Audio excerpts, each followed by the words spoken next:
What's going on, fellas? Welcome to another episode of NFC Beast, talking about the best division in football, the NFC East. Week 6 is in the books. We got a lot to talk about.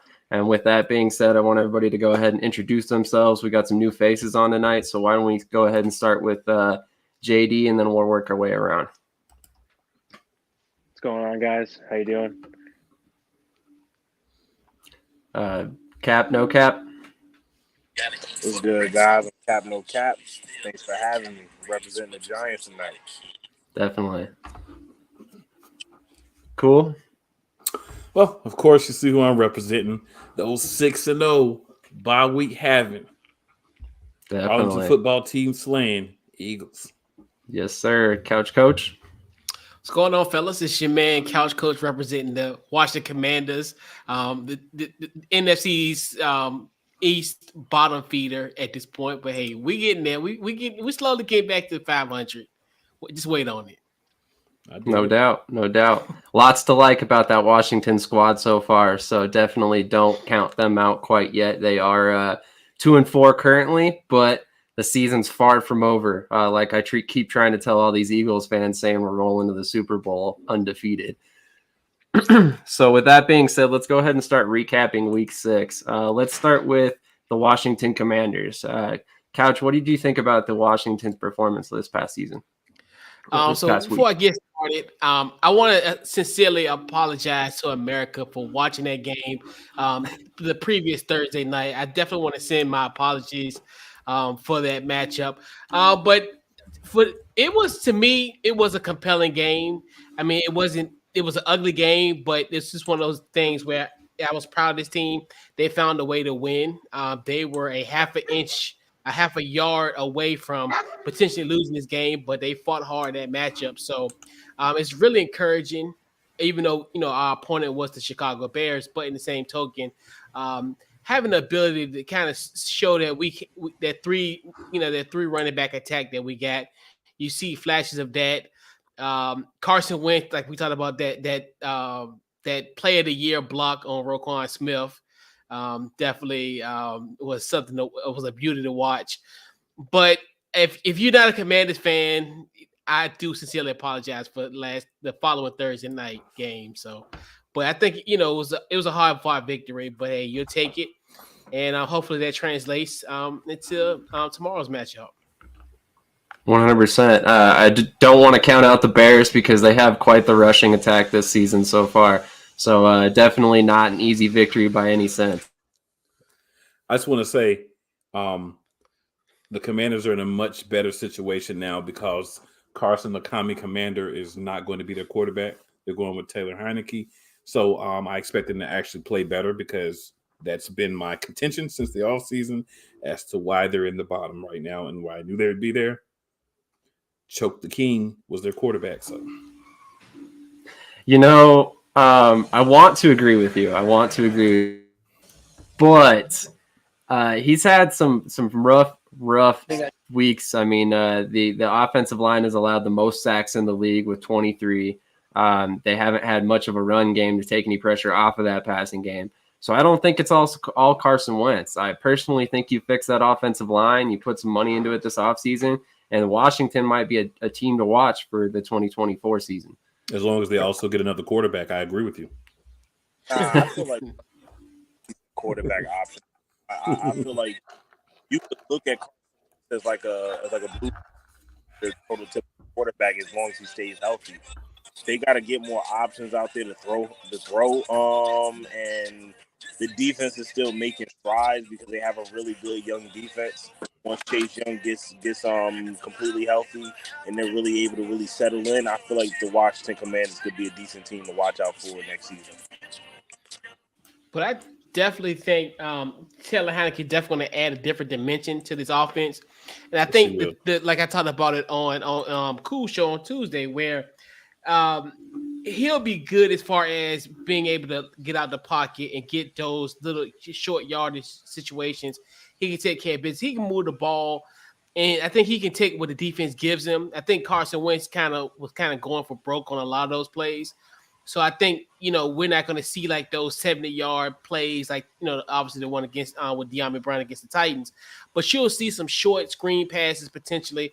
And I think with him having that running ability is going to help that run game. So I think that's where I think he'll help. And I always looked at Taylor Heineke as a guy that if your quarterback was out 4 to 6 weeks, he'd be a great like pinch hitter where he could at least win potentially 3 games if he was to play about 6 of those. So I'm looking forward to kind of how this offense will play with him, but we shall see.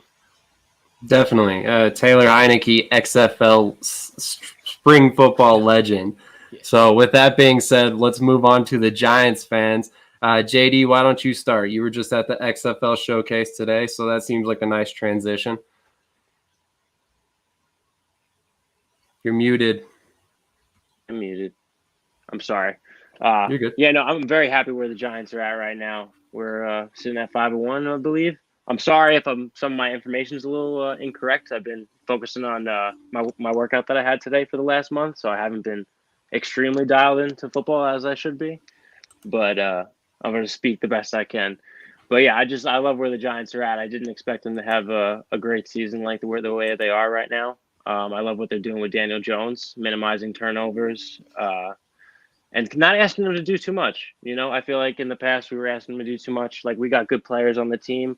Like, right now we're kind of just letting him manage the game, and that's all he needs to do, and doesn't have to do, like I said, too much and then worry about the turnovers come and everything. Like, just give the ball to Saquon, Saquon, and then I don't know, spread the ball out with the receivers, and we'll be all right. I like what they're doing. Defense is playing tough. This is what we won Super Bowls with. Definitely. Cap, no cap. What'd you think about their victory versus the Ravens? I wanna say that due to the fact that this is my first time on here. Before the season started, I looked at the season. I looked at our schedule. And I was like, this is a manageable schedule for us if we're able to start the season off like 0 or 1 go with possibly 9 or 10-7 type of record to the wild card.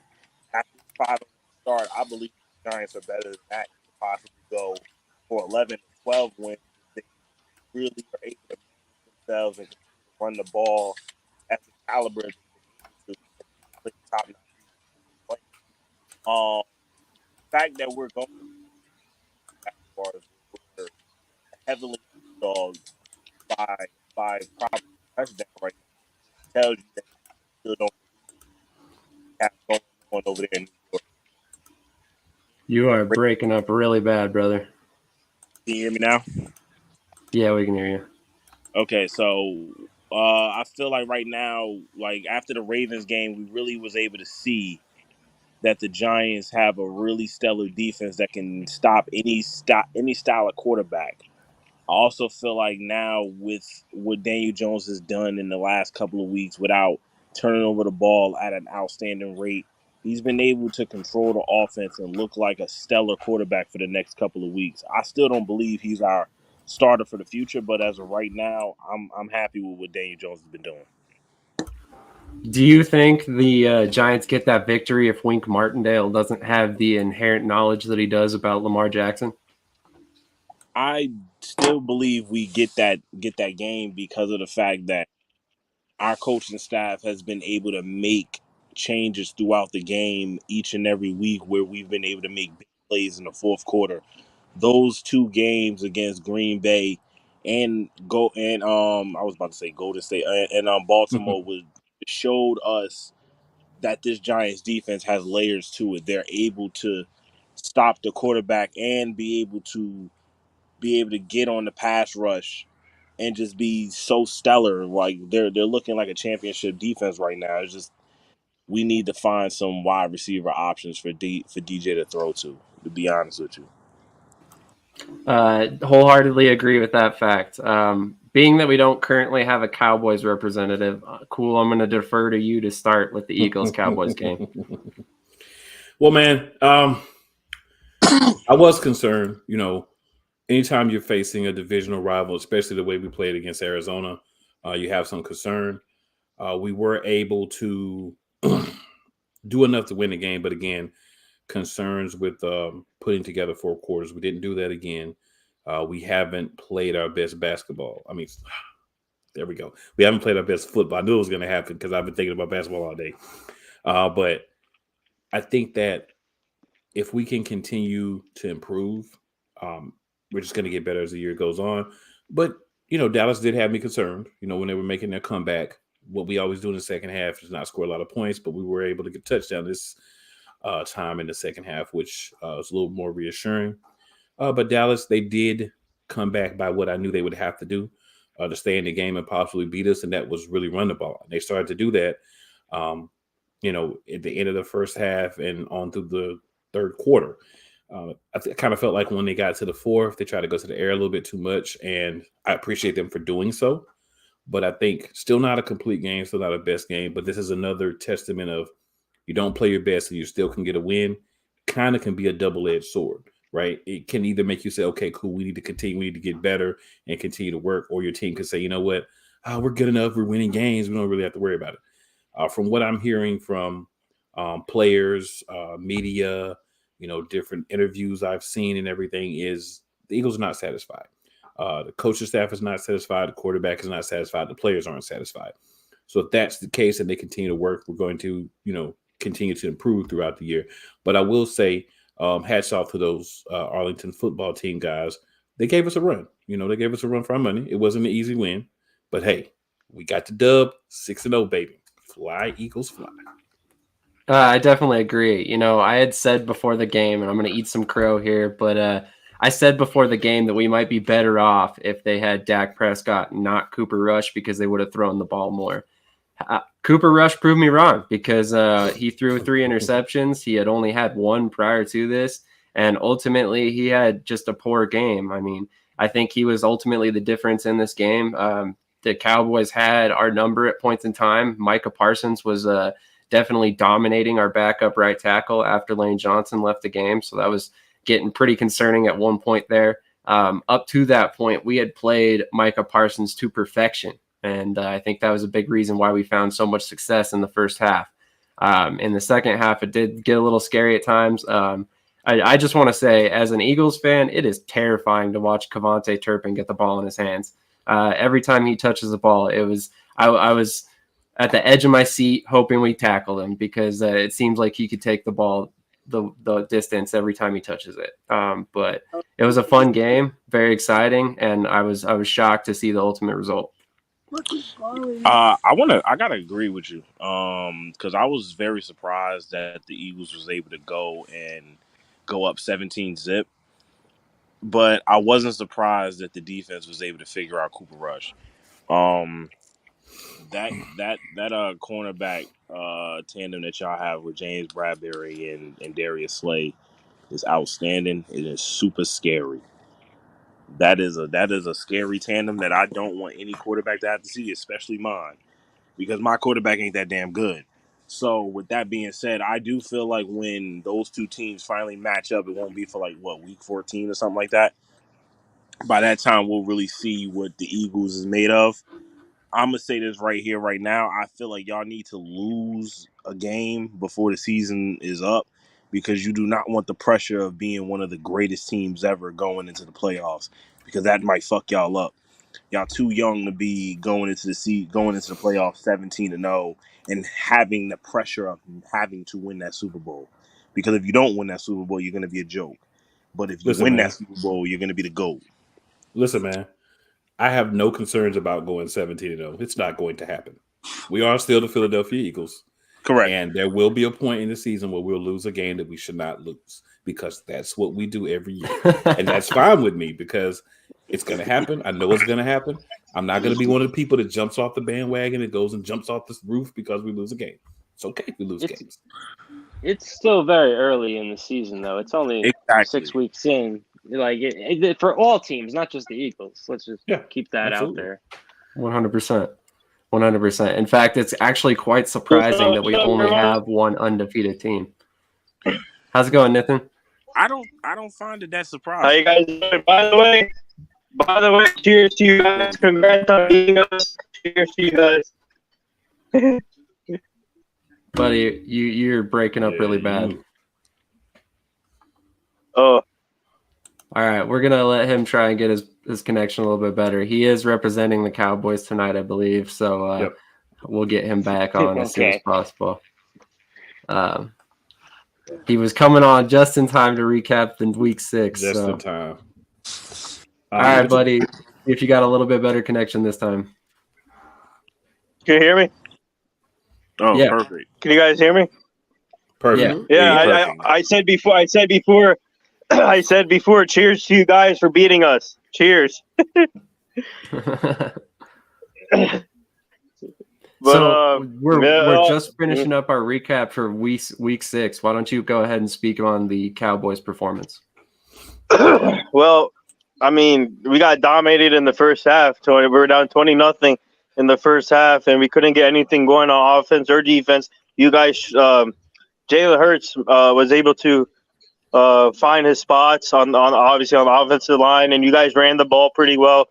And obviously Jalen Hurts with the speed, he can be with the mobile quarterback, so he was able to move around a little bit there outside the pocket, and you guys killed us in the first half. But in the second half, the Cowboys made some adjustments. We started to get our offense going, and we mounted a comeback, but obviously it was not enough, and you guys scored that late touchdown, which made it 26-17.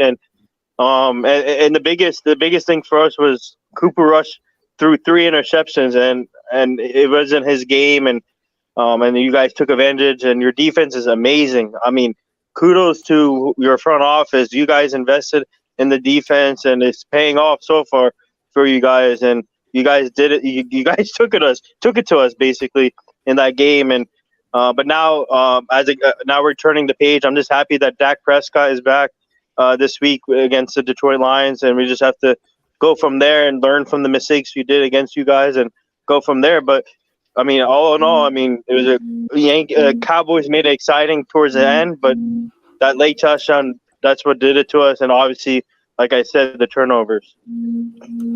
Definitely. Well, you prefaced our next question perfectly. I mean, with that being said, why don't you go ahead and look at next week's matchup with the Cowboys and the Lions? Well, you know, the interesting thing with the Lions could be either 4-1 or whatever. Their record is reversed because they've been in so many close games this year, but they just don't know how to close out the games. They're still young and developing. Obviously, Jared Goff is a veteran quarterback, but they're still learning as a team. And obviously, they're compete. Actually, they're a much better. If you think about it, their record. Obviously, the record doesn't show, but if you think about it, they're a much better team talent-wise from last year, because now they're being in the games competing, but they don't know how to close out. So, as for the Cowboys, this is a good bounce back game for us. Obviously coming from the loss against you guys, so this will be. I mean, it's going to be a tough test. So, I mean, you can't take all. I mean, you can't take anything for granted. Teams will come out to play. So, look for the Lions to put the pressure on us. But I expect the Cowboys to go out there, play their game with Dak Prescott back, and obviously, the question is, how ready is Dak going to be, and will he be rusty out of the gate? That's the biggest question for us. I think Dak Prescott, he needs to show that he's ready to, and obviously his throwing arm is a big key with the thumb. So that's going to be a big key. But I can see a lot of run plays for us. I think we can run the ball a lot against Detroit, and but it's going to be an interesting game, and hopefully, like I said, this could be a good bounce back game for us. Definitely. So I wanted to ask everybody on the panel, do you think Cowboys rushed Dak Prescott back by bringing him back 2 weeks prior to their bye week? Or is this the perfect time, given that they have a couple easy games prior to their bye week? Let's start with Couch. You did. My bad. All right. Yeah, I think it's a perfect time. I think, considering the fact, like you said, you got a back coming up in 2 weeks, because you really want to see what Dak has got going on this far, because you really don't want to, in essence, kind of prolong it, because obviously I think you understood, hey, Cooper Rush, great story, but we know down the stretch, Dak is the reason. Dak is if we're going to be successful in this in the season, it's going to be on the shoulder of Dak Prescott. So this is the perfect time. And then you think about it, you go into the bye week. At least you got a peace of mind knowing, hey, okay, how's Dak gonna be these final 2 weeks before you bye? And then it's a perfect opportunity. So I think they did a good job as far as not rushing him, because they even wanted him back against the Washington game. And I'm like, that's too soon. But I think they did what they had to do. And I think this is a perfect time. Okay. How about JD? Let's go to you next. Question real quick. Somebody just clarify what his injury was exactly? It was I know he's been out for a few weeks already. Yeah, thumb injury. On his throwing hand. He had a broken thumb. Right? He fractured his thumb. Yep. Okay. I don't think they're rushing him back then, because he's been out for what, 3 or 4 weeks? 4 weeks? No, 5 weeks now. Over 5 weeks. 5 weeks. Yeah. Yeah. No, they're not rushing him back. They're bringing him back right at the perfect time. Like the other guy said before. They're bringing him back at a good time. And also, you don't want Cooper Rush to get too much momentum, and then you cause like a quarterback controversy. Not saying that Cooper Rush is anything compared to Dak, but you see what happened with Nick Foles and Carson Wentz back in Philadelphia. Like, that messes with quarterbacks' heads, and you just want to know Dak is the guy, and you just give him the reins at the right time. This is a good time. It's a perfect time. Like, okay, cool. What do you think? So I first want to reply to just say something to DeMarcus Lawrence, buddy. Let's not talk about Dak. Let's not talk about QB1 in Philly not playing a real defense and how you was going to get to him and all those things, because you sold a lot of Wolf tickets. You did not back any of them up. As far as Dak goes, I think they did the wise thing by waiting until this week. This is a smart situation. This is the right time to bring it back. It was smart. So not put him out there against Philly's defense. Let's give him that extra week.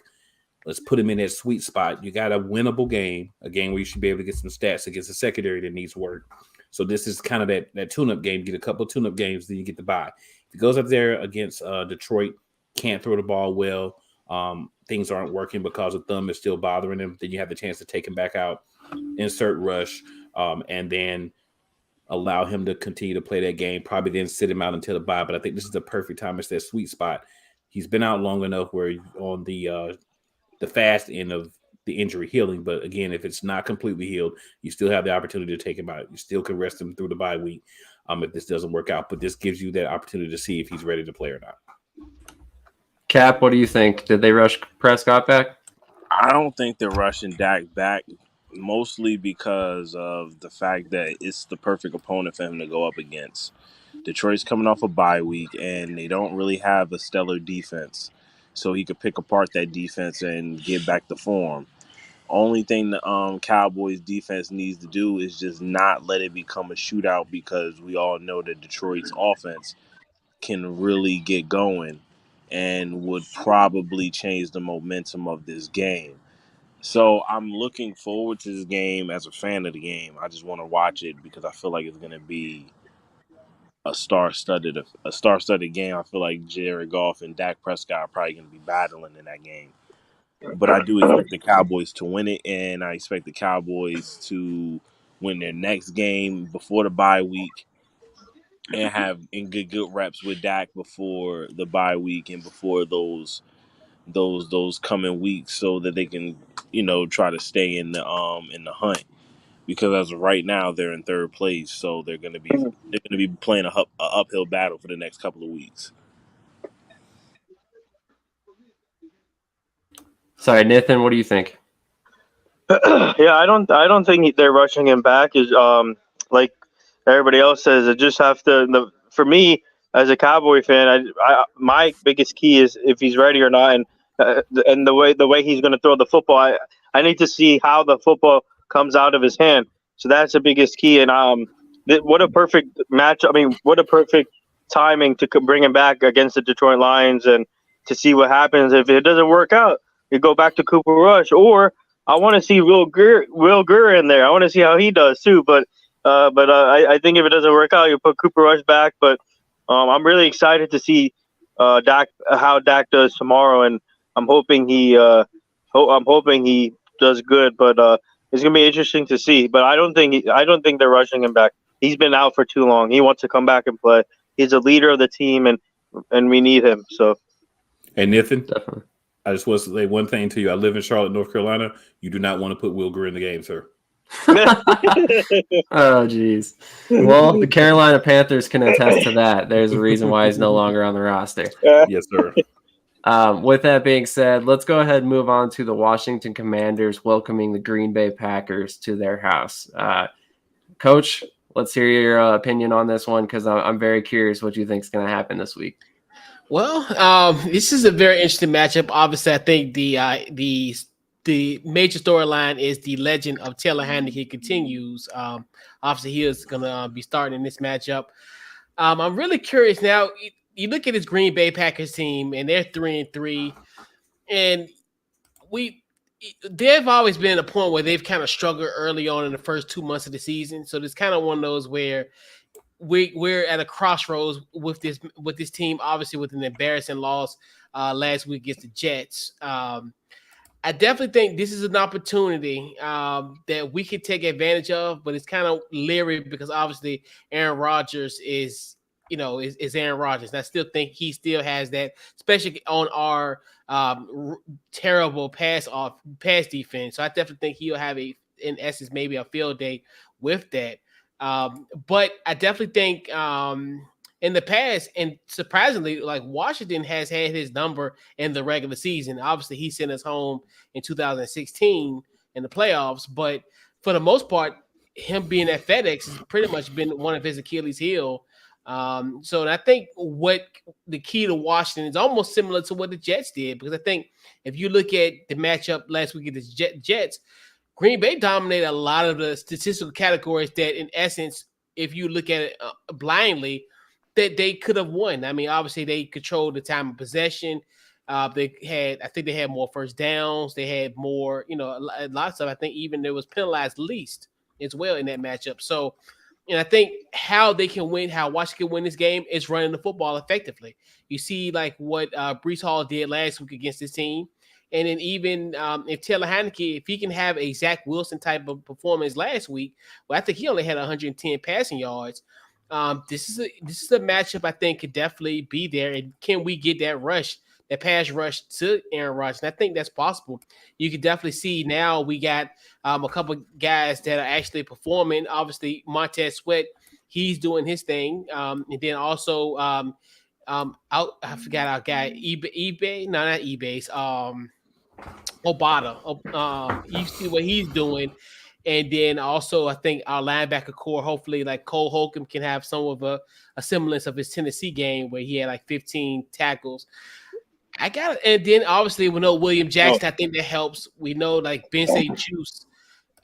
He was the hero in a Thursday night football game. So I definitely think we got a legitimate shot. I definitely think Washington has a shot in this football game, especially added with the Taylor Heineke element. I think we can send that two-time defending MVP home with another L and have them under 500.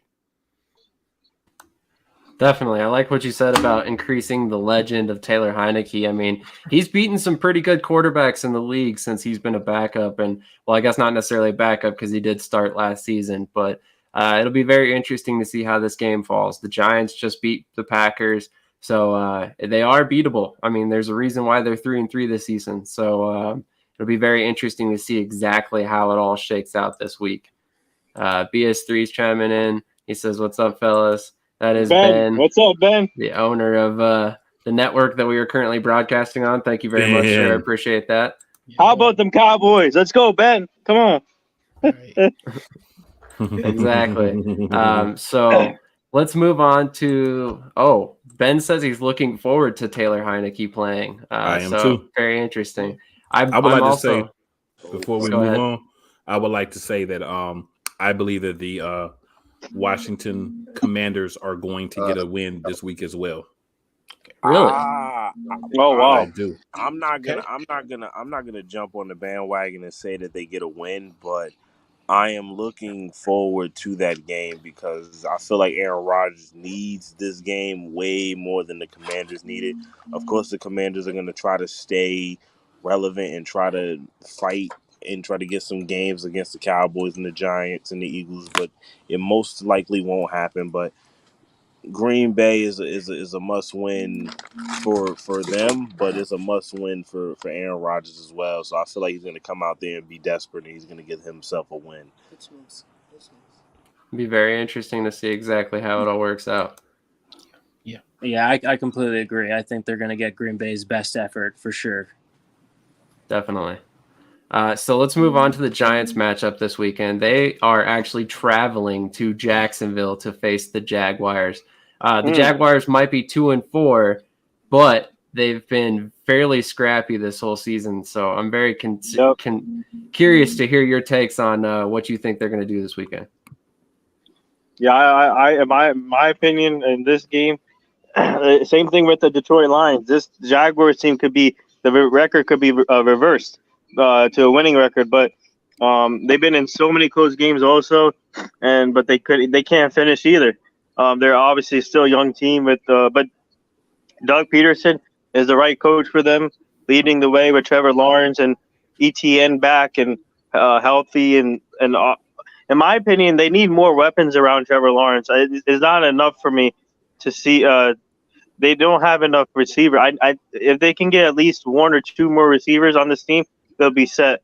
But the Giants, man, they're playing at a high level right now. They obviously beat the Packers last week, and Daniel Jones looked good, and Saquon obviously back and healthy. So, in my opinion, obviously the Jaguars are going to play tough at home, obviously with the fans there. But I'm picking the Giants here to beat the Jaguars on the road, and improve to 6-1. And they're just like clicking on all cylinders. But anything can happen. So, but it could be a toss-up game. But I got the Giants here. Definitely. Okay, well, let's send it to Cap, no Cap. Yeah, so I 100% agree because the fact that we're the underdogs, it only comes down to the fact that we're on the road. But at the end of the day, we was able to win the first game of the season against the Titans on the road, and I feel like that was a statement game for us because we was able to shut down Derrick Henry. And their running options and James Robinson has not been stellar this season, and I feel like we're going to be able to continue to make their running option have a really hard time come Sunday. So I don't really see where the Jaguars are going to be able to defeat us on the offensive side. So I definitely feel like the Giants are going to be able to take advantage of that game and probably open it up a little bit if Saquon starts to get loose and gets more than one touchdown. So I like our odds. So we're the underdog. So if you're a betting man, you might want to go with the Giants and go for the under on the points because we don't like to score a lot. Okay, definitely. JD, what's your take on this game? Yeah, no, I agree. I think it's going to be a low-scoring game. I think it's going to be way closer than people think, just because I think the Jags are a pretty solid team right now, despite their 2-4 record. I think they'll. I don't know what the spread is right now, but I'd bet the spread if I was somebody. I think they'll cover it. Yeah, it should be an interesting game. And like I said, I definitely think the Jacksonville Jaguars have been very scrappy this season. I know they gave the Eagles some trouble throughout the game. So it'd be interesting to see exactly how it goes. But currently right now, the spread is +3 for the Giants. So very interesting there. That's easy. We're going to win by like 6. Okay, that's fair. That's very fair. So we should probably cover that spread nicely. Definitely. So, I mean, with that being said, we've looked at all the matchups other than the Eagles. The Eagles do not play this week. We have a bye week. With that being said, cool. What do you want to see from the Eagles this week? I just want to see everybody, man, Rex, relax, put in some good work in the film room and the weight room. Just get ready for next week, and come out ready to destroy the Pittsburgh Steelers, a game that I will be at, by the way. So I am hoping for a nice win because I don't want to travel all the way there and watch them lose. But mainly, man, just continue to get in the field room, just continue to work, just continue to prepare and understand that the bullseye is on you right now because you are the only undefeated team left in the NFL.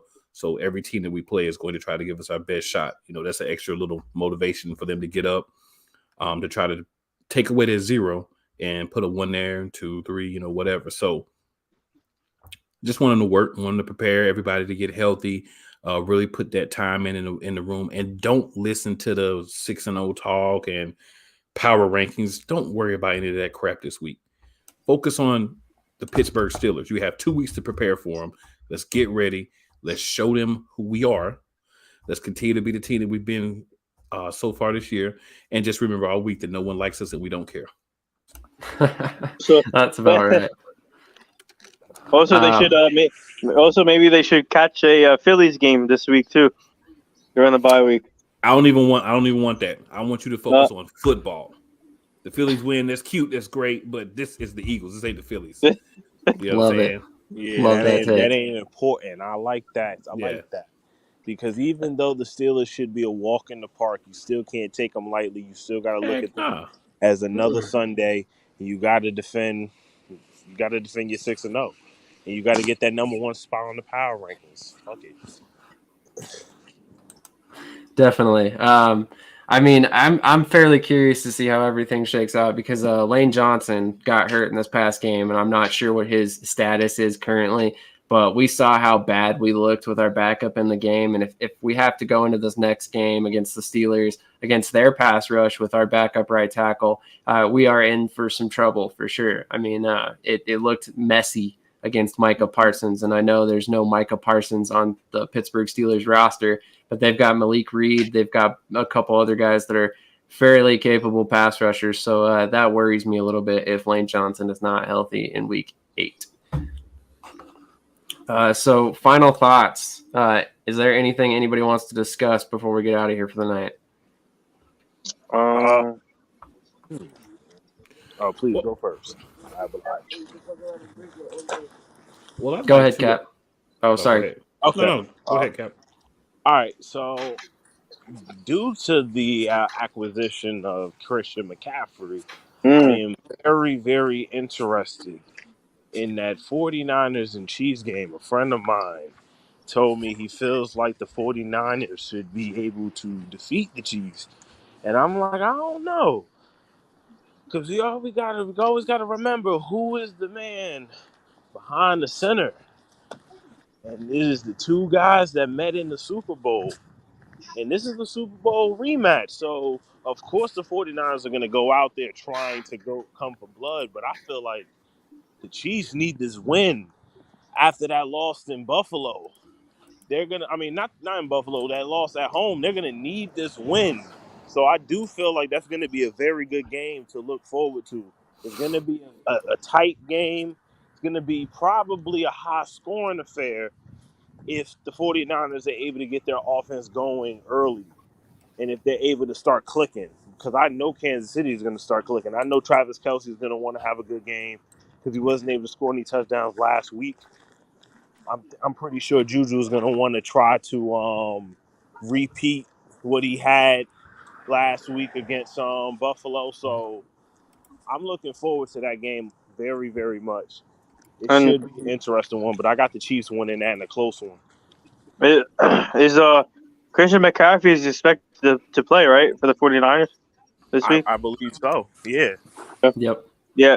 I think in that game, I'm interested to see what Kyle Shanahan does with McCaffrey. Maybe you could play him on the outside too and use him as like a Deebo Samuel type of player, like a receiver and a running back together.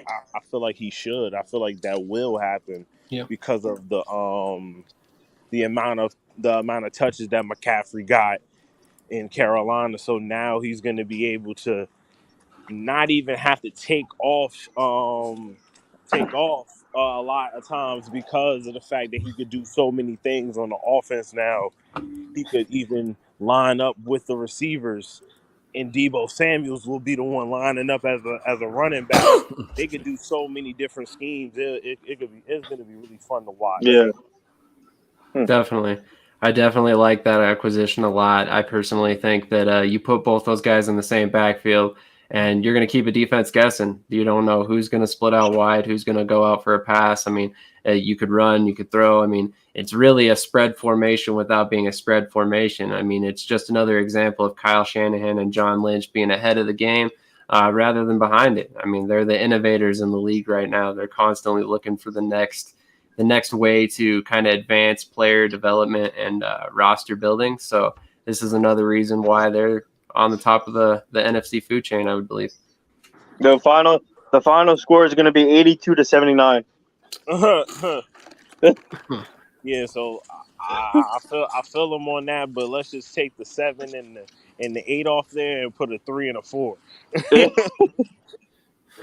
That's probably a little bit more realistic. 42-39 Chiefs in a cool little shootout. Oh, that'd be beautiful. Definitely. What is the 8 o'clock game? Does anybody know? Pittsburgh and Miami. Yep. Say. Pittsburgh and Miami. Pittsburgh and Miami is the 8 o'clock game. Wow. Yep. The NFL hates us this week because in South Florida. I really feel like this is like a snooze fest for a week. Like, it's not a lot of star-studded games. The only one that really opens my eyes is the Giants game because of reasons, and the Chiefs and 49ers game. That game really looks like a game that could go either way. It's got a lot of fans kind of down the middle, especially after the Chiefs lost to the Bills. They look at the 49ers like they really got a chance. They are sitting in a three-way tie for the division right now. So if they win this game, they could take a cool one-game lead, because I feel like the Seahawks is shaky. They may or may not win their game, and I don't even know if the Rams are playing. So that's like the Rams are on a bye week, yeah. So yeah, this is a good game for the 49ers. They should be able to take advantage, but Patrick Mahomes is Patrick Mahomes, so we're gonna see. Definitely is going to be an interesting week of matchups. Unfortunately, we don't have an Eagles game to watch, but that's okay. There's plenty of other matchups that'll be very interesting to follow. I definitely be watching that Giants game because I want to see them take an L and give us a little bit bigger lead in the division. But we'll see exactly how this whole weekend shapes up. Of course, man. I want to win. Hey, man. Of course you would like to see that, but wishful. I just say, man. For me, the thing is the NFC East, the Beast, as I like to refer to it, for the last 4 or 5 years, everybody been trying to call us the NFC least. You can no longer call us that, because we're greater than you all. And the thing about it is, we're about halfway through the season roughly. But if you look at the teams in the East and you look at, besides playing each other, there's a lot of winnable games out there, especially the way that things are falling this year. The NFC West, for years, people have said was the best division in football, and definitely the NFC. It does not look like it now. Seattle is super shaky. Even at the 49ers at top, they just added Christian McCaffrey, but I mean, you have Jimmy Garoppolo at quarterback. And 49ers fans will tell you, I know some very well, that, Jimmy Garoppolo, he's a veteran, he's a leader, my man, that's great. But at the end of the day, in order to win games, you have to be able to perform on the field. And there are times when Jimmy Garoppolo cannot perform on the field as needed to win games. If you force the ball into Jimmy Garoppolo's hands to make plays, you have a better chance of him giving you a turnover and giving you an opportunity, right? You look at the other teams out there, right? None of those teams are really exciting things. There's really no one else. You can look at the Vikings. They're probably the best team by record outside of the NFC East, and we spanked them, So the thing is, when you look at especially the NFC, but really the NFL as a whole, the only other division that is doing really well is the AFC East. That touted division we had over on the West Coast, the AFC West, it's not quite what it looked out to be. So it seems to be a recurring theme this year. East teams, better. West teams, not so much. I mean, Kansas City's kind of doing their thing, but division-wise, nowhere near where they was. What's going on, Wise? What's How's going it on? going, Wise? But yeah, man, I'm just excited. I hope that for the remainder of the season, we can continue the momentum that we have as a division. I'm not worried about someone having one less win or two less wins than us because my goal is to keep winning. So it doesn't matter if you keep winning because we have to play you at some point. So if we can beat the division, do what we need to do in the division, we don't have to worry about how many other games they win and lose. And we can just run around and talk about how great the division is as a whole, which I'm all for. Yeah, definitely. I mean, currently the top 3 teams in the division have a 15-3 record. You spoke on it just a second ago. The only other team that's at a winning record, I believe, in the NFC is Minnesota. That's 5-1. Their only loss coming to Philadelphia, who yet still keeps getting criticism that we haven't been tested yet. Interesting how that works, but that's a story for another day. Before we get out of here, where can everybody find you guys? Cap, let's start with you. You can find me on Instagram at lowlife. That's LOWLYF_honorable1. Honorable and then the number 1. And you can find me on Twitter at my name Jocquan JOCQUAN 626 on Twitter. And you can catch me talking sports on Twitter Spaces, or you can catch me on Colorcast under the name Cap No Cap talking my shit on Twitter Spaces. I love talking sports. I talk sports heavy, and you can catch me on Wednesdays debating on Light 'Em Up, which is a sports debating show. Definitely, that's also on Twitter Spaces. So we'll definitely share that link out in the comments after this. JD, where can the people find you? You guys can find me on Instagram at YK_JD, then 2 E's and a 3. That's where that's like my main platform. Definitely. Nathan, how about you, buddy? You can find us on Twitter, the NR _ and Instagram, the NR _ same thing. And go follow us. Go follow our podcast on Spotify, iHeartRadio, Spreaker, everywhere. And then also follow us on Jersey Sporting News, the other platform we use. Go check that out. And thank you again for having me on the show. You guys are the best. You guys are killing it. And good luck to everyone tomorrow. Obviously, the Eagles are sitting back and relaxing and focusing, but good luck to everyone else. And let's chop it up next week. Definitely. Cool. What about you, buddy? Let me take that breath. You know, it's a lot. So, of course, here. Let me give you my handles. I haven't done that before, I don't believe. So, at Instagram, at cool_McCain. On Facebook, at Cool McCain. On Twitter, at Cool McCain as well. As far as places you can find me discussing sports, Friday nights, 7 p.m. Eastern Standard Time, playcallersportstalk.com/live. Same place on Tuesday nights at 9 p.m. Eastern Standard Time. I have the NFL Matchup Madness. We're discussing every single NFL game. We have representatives basically from most of the teams in the NFL. Just a couple more we need to refill. Had some people fall, so we just got to backfill those positions. But essentially, just talking every matchup, giving some insight on those matchups and who we think is going to win, why, and how one team could beat the other team. What's the matchups to look for within those games and things like that.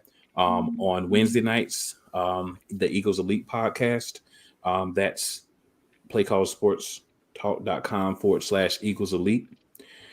There, all Eagles all the time. We may, talk a little tiny bit about people that are not the Eagles, but it's mostly Eagles all the time. Friday nights also, and one podcast on Spotlight Sports Network. And then coming soon, also going to be covering the XFL draft with the gentleman who's running things tonight, as well as some other individuals. Definitely. Speaking of the XFL draft, before I let Couch go, I still need your destinations, sir. I'll re-put them in again, sir. Oh, okay, cool. With that being said, Couch Coach, where can we find you? All right, so Facebook, Twitter, Instagram, under here, Couch Coach Live. You have pointed right there for you, Couch Coach Live. Pretty much got a lot of things going on. Obviously, Couch Coach Live podcast every Wednesday, 8 o'clock Eastern Standard Time. Tuesday nights, I'm on the NFL matchup management with my guy Cool. Pretty much to watch the Commanders correspondent there. Also check out my Watch the Commanders podcast, Commanders in the Chat. That's Commanders ITC on social media. We have our post-game show every Sunday, 8 o'clock Eastern Standard Time. And then we release our preview shows on Thursday at 8 p.m. Eastern Standard Time. And obviously catch me here on the NFC Beast every Saturday at 9 p.m. Eastern Standard Time. And yeah, man, it's hail to the Commanders. Definitely. Exactly. I am SamShady. You can catch me on Shady Sports Network on YouTube, Instagram, basically everywhere you want to find sports news. I cover more than just the NFL. We primarily actually cover the alternative leagues. That's actually how I know JD over here. He actually just attended the XFL showcase. So as Cool just mentioned, we will be covering the XFL draft. So hopefully we hear John's name called November 16th on Shady Sports Network, as well as Play Callers. Play Callers, right? Not Eagles Elite? Yeah. Okay, cool. It'll be on Play Callers. And then it will also be on Snowman in the Morning. So definitely catch us there. And then catch us here every Saturday night at 9 p.m. Eastern, 7 p.m. Mountain Time, 8 p.m. if you're in the Central Time Zone. But with that being said, have a great night, everybody. We appreciate the support. And if you haven't done so already, hit that like button. Oh, and just to finally, one last thing. NFC East, we the best. Exactly. Yes. We are. We definitely are. We are the best. Go Giants, go.